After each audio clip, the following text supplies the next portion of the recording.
வணக்கம். கடந்த 2 நாட்களாக நம்ம எல்லோருடைய வாட்ஸ்அப்புகளையும் மத்திய அரசு சார்பாக ஒரு மெசேஜ் வந்துட்டுருக்குது. அதாவது கடந்த 10 ஆண்டு கால ஆட்சியில் அவங்க மக்களுக்கான திட்டங்களும் நன்மைகளும் செஞ்சுருக்கிறதா அதில் குறிப்பிட்டிருக்கிறாங்க. இறுதியாக ஒரு விஷயம் சொல்லியிருக்காங்க. அதில் மக்களாகிய உங்களுடைய கருத்துக்களை சொல்லுங்கன்னு கேட்டிருக்காங்க. இந்த பாசிச அரசு 10 ஆண்டு கால ஆட்சியில் மக்களுக்கு என்ன செஞ்சாங்கன்னு மக்களாகிய நாமளே அவங்களுக்கு சொல்லலாம்.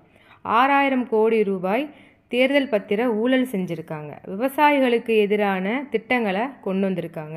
குடியுரிமை திருத்த சட்டம் மூலமாக சிறுபான்மையினர் மக்களுக்கு எதிராக செயல்படுறாங்க. பொதுத்துறையாக இருக்கக்கூடிய இடி, ஐடி, சிபிஐ ஆகியவற்றை தனது கைக்கூலிகளாக வச்சுக்கிட்டு எதிர்க்கட்சிகளை முடக்கிறாங்க. எதிர்க்கட்சிகள் ஆளக்கூடிய மாநிலங்களுக்கு குறைவான நிதி மட்டுமே கொடுக்கறது.